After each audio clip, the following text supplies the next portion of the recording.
Okay, isang mapagpalang araw po sa inyong lahat, mga minamahal ko mga kababayan. Muli na dito na naman po yung lingkod, Epifanio Labrador, dito po sa ating programang Reaction Mo, Birado ko. Okay, sa ating pagpapatuloy, mga minamahal ko mga kababayan, ay pag-uusapan po natin. Ito pong ginagawang hakbang po ng ating mga kalaban, lalong-lalo na po ang nitong mga Duterte. Kung maalala po ninyo, ay pinag-usapan po natin yung tungkol po sa kanilang strategy na kung saan gusto nilang akitin ng ating mga kababayang mga ngingisda, no? Para magkaroon sila ng mga, alam niyo na, para mayroong silang kakampi o mayroong bumoto o mayroong makipag-simpatya sa kanila. At maliban doon, gusto nilang akitin yung mga tribo, no? Talagang gusto nilang akitin. So talagang ginagamitan nila ng pera. So ngayon, sa araw naman po ito, mga minamahal ko mga kababayan, pag-uusapan po natin na kung saan ay gusto na namang akitin, gusto na namang kumbaga ayon po sa aking natanggap na impormasyon, ay ang target din po pala ng mga Duterte ngayon ay yung mga organisasyon dito sa ating bansa. Kagaya na lamang po ng ibang organisasyon o samahan, katulad po ng Guardians Brotherhood, ng ACRO, ng Tao Gama, ng Mason, ng Philippine Eagles, so at iba pa. So dito mga minamahal ko mga kababayan, balita ko po, pinapakilos po ng mga Duterte yung kanilang mga tao para makipagtransaksyon, no, sa mga leader ng mga organisasyon o ng mga brotherhood. So balita ko, inaalok nila ng milyon-milyon halaga yung mga leader ng isang organisasyon para nang sa ganon magkaisa na iboto yung mga kaalyado nitong ni Sara Duterte na maaaring maging protector niya, no? Maaaring maging protector niya dahil sa kanyang kinakaharap ngayon na kabi-kabila ang impeachment complaint. So alam naman natin na humaharap po talaga ngayon hindi lamang si Sara Duterte, kundi maging yung kanilang mga ulupong, maging itong si Bato de la Rosa at maging si Bongo, no? So alam naman natin na mayroon pong malalaki, malawak na isang organisasyon na maaring pwedeng gamitin, no? Pwedeng gamitin ng mga Duterte, pwedeng bayaran o alukin ng malaking halaga para nang sa ganon ay, alam niyo naman, diba? Tulad ng sinabi ko, pag sa tingin ng mga Duterte na sila ay alanganin na, talo na, at wala nang naniniwala sa kanila dahil alam nila na talagang malakas ang hatak ng pera, ito po ang kanilang gagamitin. Ito ang kanilang gagamitin para dumami yung kanilang mga supporters.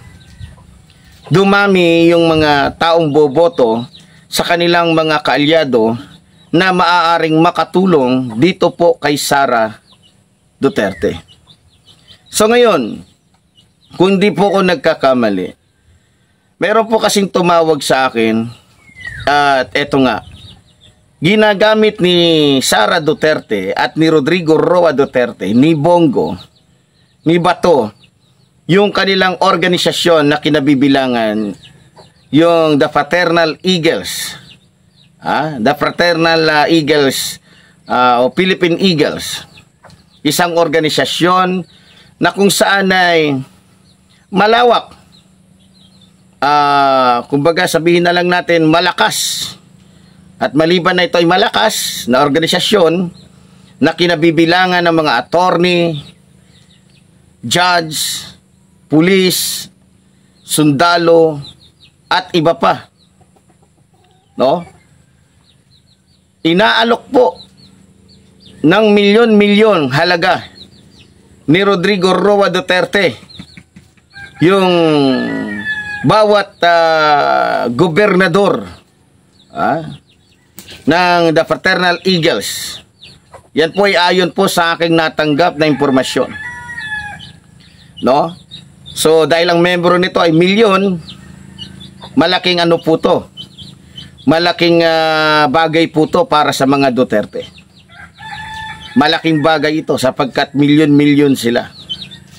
Pero isa lang ang masasabi ko, naniniwala naman ako na ang mga taga-Eagles o yung membro ng mga membro ng the Fraternal Eagles ay mayroon pong sapat na karunungan, sapat na prinsipyo, sapat na paninindigan.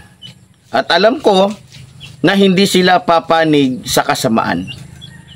No? Kaya kasi may tumawag po sa akin dito na isang leader po ng Philippine Eagles, medyo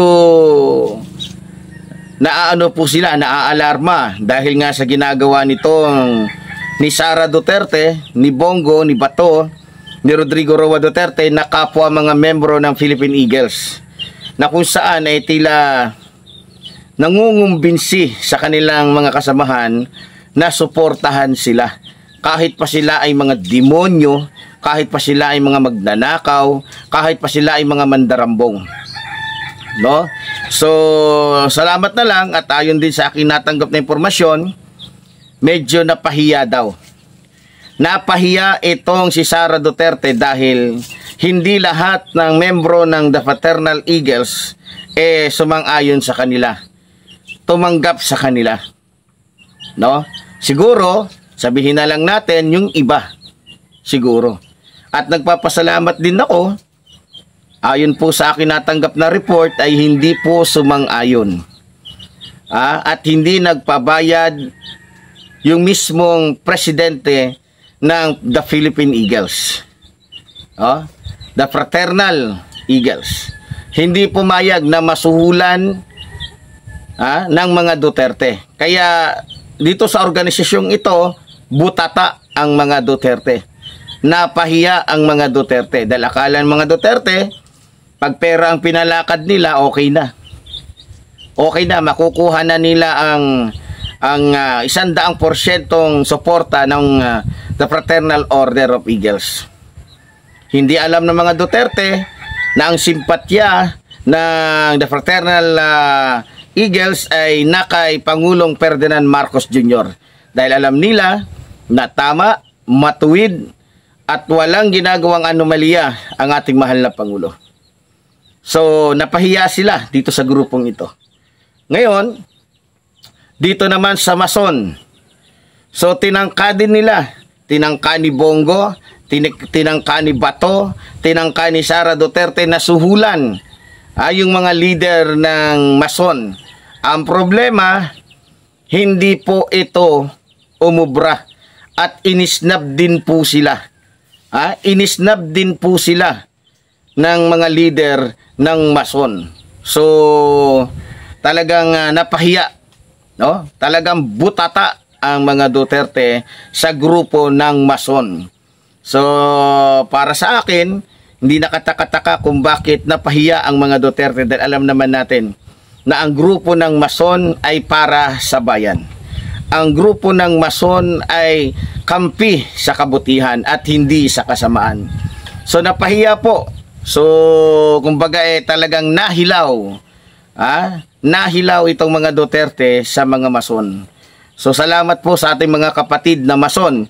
At hindi po kayo nagpadala sa mga walang niya at walang modo na mga politikong katulad ni Bato de la Rosa, Bongo at Sara Duterte, maging ni Digongyo na hari ng mga demonyo. So ngayon, dito naman po sa Guardians, nakakalungkot lang po, bagamat ako ay galing sa Guardians at ako po isang Guardians, meron po akong narinig, meron pong nagsabi sa akin na ilan sa mga founder ng Guardians, ginagamit yung kanilang mga membro sa kanilang mga chapter, at yung ilan sa mga founder ng guardians ng bawat chapter nagpabayad na at iniingganyo yung kanilang mga kasamahan na sumuporta sa mga Duterte kapalit ng pera. Pero para sa akin hindi nakataka-taka kung bakit ang faction ngayon ng guardians ay dumami na. Dahil nga sa may ibang mga founder dyan na walang prinsipyo, walang paninindigan, na kung saan karamihan ng mga leaders ng guardians ay mukhang pera na kung saan ginagamit nila yung kanilang organisasyon para pagkakitaan o para perahan yung mga politiko. Hindi po tayo nagsasabi dito na kasinungalingan. Kahit tanungin nyo pa yung mga membro ng guardians, isa sa problema at isa sa nakikita nila, ginagamit na lamang sa pamumulitika ang guardians. Nakakalungkot, pero salamat pa rin sapagkat hindi naman lahat. Kumbaga, 60% po yung nagpabayad at 40% yung hindi.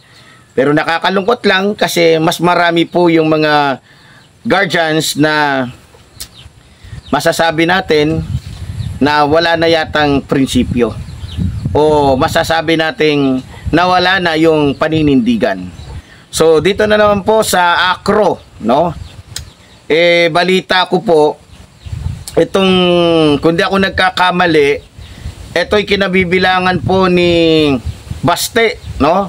So balita ko dyan sa Davao, kinukumbinsi niya yung lahat ng mga membro nila sa ACRO na siyempre, alam nyo naman, hihingi talaga ng tulong yan. Kahit pa mga walang yayan, mga gago yan, siyempre, di ba? Organisasyon yan prat yan. So, balita ko, solid na susuportahan si Baste ng kanyang mga kaprat, no? So, ganun pa man, kung sa Davao lahat susuporta kay Baste, pero naniniwala naman ako na hindi naman siguro buong Pilipinas. Siguro sa Davao lang. At siguro, alam ko susubukan din nilang bayaran, suhulan yung founder ng ACRO, pero wala pa akong nakakalap na impormasyon na nagpabayad ito. Pero ganun pa man, kung sakali man po na kayo po ay suhulan ng mga Duterte, sana po'y manaig pa rin ang katarungan, prinsipyo na nasa puso ninyo. No? So, dito naman tayo sa Tau Gama. So, balita ko po, ang Tau Gama, mahihirapan po ang mga Duterte na humingi ng tulong sapagkat alam naman natin na kung di po ako nagkakamali, may history po yan. No? May history po dyan tungkol dito kay Sara Duterte at sa Tau Gama. No? Kaya busted ito si Sara Duterte sa mga taga Tau Gama. Dahil nakita naman natin kung gaano ka plastic, gaano ka siraulo, gaano ka gago, ka demonyo etong si Sara Duterte. No? So balita ko po, tinangka din nila na suhulan itong Tau Gama pero hindi rin po sila nagwagi. Hindi po sila pinansin at hindi sila binigyan ng pagkakataon na gawin yung kanilang gustong gawin, na kung saan gusto silang bayaran. No? So, ganun pa man, mga minamahal ko mga kababayan, ganun talaga. Hahanap talaga ng paraan itong ating mga kalaban dahil alam naman nila na hindi na po sila paniniwalaan pa ng ating mga kababayan. Kaya todo hanap talaga sila ngayon ng paraan. Todo hanap sila ng diskarte para lamang po makuha yung simpatya ng taong bayan. So ewan ko kung ano na naman yung susunod nilang hakbang kasi minomonitor po natin sila Kung mapapansin ho ninyo, una nilang yung mga gumawa sila ng party list. Hindi sila gumawa dahil dati na to, hindi lang nila inano noon. Ngayon lang na tagilid na sila. So ginagamit nila yung party list para maging tagapagtanggol ng mga mangingisda na naaapi.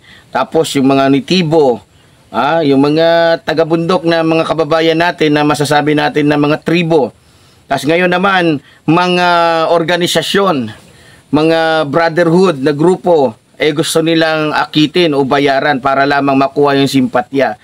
Pero ganun pa man, mga minamahal ko mga kababayan, naniniwala po ko na kahit anong gawin nila ay hindi po sila magwawagi.